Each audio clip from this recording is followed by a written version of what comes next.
Hey there, bookbirds! It's Jessie Tuckerman from RoundRobinWrites.com with another episode of On the Books.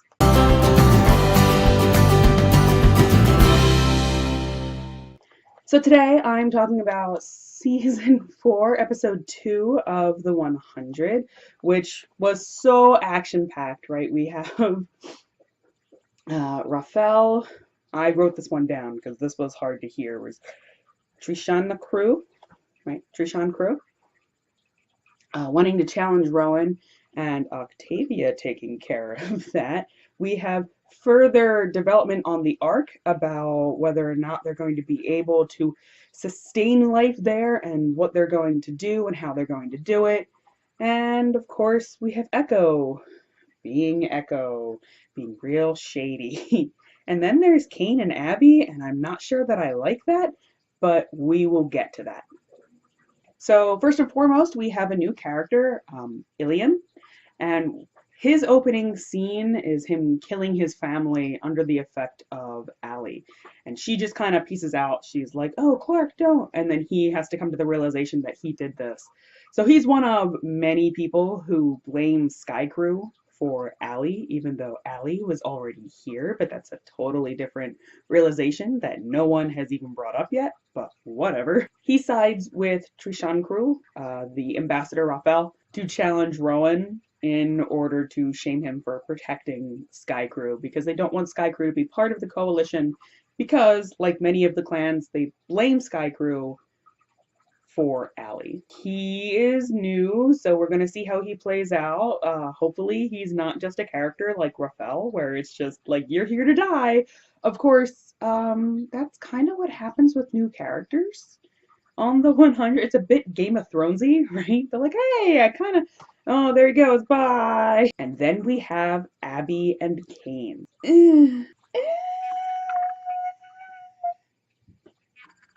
I, I mean, the flirting was okay. Yeah, like the flirting was just fine, and I was kind of okay with them having this like romance kind of coming out. But now it's there, and it feels really awkward and very forced and just totally unnatural. And I feel like Abby is using Kane for something, and I just don't know what, because I mean, I think we are justified in not trusting her based on her actions throughout the rest of the show. Really, we're justified in not trusting any council member just because they like to lie to people in the effort of doing the right thing. So with Trishan Crew wanting to challenge Rowan in single combat, I think this is really pushing home that any favoritism towards Sky Crew is going to be an issue. It was a problem when Lexa favored Clark. It's going to be a problem now that Rowan is like, hey, they're trying to save us, because he doesn't want to tell everybody. Although in the end he does confide this to Echo, so of course I'm not sure whether or not everyone else is going to know. I feel like she's good at keeping secrets, but she's also like really up in Rowan's face about whether or not he's going to be a good king just because he's like taking time to look at the facts. So that'll play out that way. But I just know that the favoritism towards Sky Crew is going to be a huge issue this season. I mean, it's been an issue in past seasons, but I think it's going to play out more here, and we're going to attack some prejudices that we have with that. I really like that this episode is showing some growth. I mean, minimally for Clark. We can't have like a full growth period, obviously, because then we wouldn't watch. We'd be like, oh, she's all grown up now. But Sky Crew is working on a solution to wait out the radiation. So they are trying to fix the arc. But people are like, whatever. And I am so thankful that Jasper finally said what I have been thinking, which is just like, all of your decisions sound an awful lot like the people that you hate, right? He specifically says, spoken like the council that sent 100 kids to the ground to die. Yeah, it absolutely is. Every time they're like, we can't tell people, they'll panic. Things backfire on them. And the only time that this show has really come completely forward was right before the culling, when Jaha explains that there's not enough oxygen left on the ship and they are going to need to expunge the population in order to survive. And people up and volunteered. which is kind of what happens at the end of this episode when Clark pseudo explains that they'll survive on the Ark. They don't know for a fact that this will be a viable solution, and they especially don't know that after Bellamy loses the hydro generator. So the Ark with the hydro generator farm station is completely taken over by Ice Nation, and they are working survivors from farm station as slaves. They're obviously abusive. The people who are on farm station are asking to be saved. They're dropping them little notes. They're like, what do we do? So they use the hydro generator to blow up farm station so that they can save the slaves, which on one hand is good. Unfortunately, they just sacrificed a saving grace for 500 people to save 50 people. And it's a weird spot for Bellamy to be in because last season he was so gung-ho murdering, right? He was absolutely on the grounders. He went after this and he has realized how incredibly wrong he was in that. So now I think he's going to go out of his way to save people, but in trying to do that, he's going to do more harm than good because he's bringing more issues into the equation. Another thing about Clark, obviously, she's one of the main characters. Of course, I'm going to talk about her, but she has this mentality this season that she's going to save everyone, which is a bit, granderish. But at the same time, this is even more growth for her character because she's not just like, I'm going to save my people. She's trying to save all of the people and do as best she can for as most she can. I think that's a really good place for her to continue going. So I'm eager to see how that plays out this season. Her decisions kill about 50 people per season, so it could go either way, right? I'm also eager to see what's going to be the solution for the lost hydro generator, because that seems very important, but I have also noticed that this show doesn't take away things just to take away things. It's never like suffering just to suffer. There's always a point. So I want to know what the replacement is and what information we're going to find out with that replacement. I think that's going to be such a moment for us, and again, yeah, I'm just really eager about it. And Jaha's redemption arc starts now. Jaha. So Jaha is single-handedly responsible for bringing Allie back to the Ark. Although what we have learned is that she was in other people prior to Jaha finding her. He is mostly responsible for distributing her, so no one's going to argue that fact, which is part of the reason that they all blame Sky Crew anyway. But getting back to his redemption. So he volunteers to help, and of course finds out that there's no way that they are just fixing up the Ark. It's like, I was in engineering. God, come on. And Clark doesn't answer him right away, and he imparts a little wisdom where he's just like, heavy lies the crown, hence the title of the episode. But he's telling her, it's a lot of weight to be in charge. Maybe you're not ready.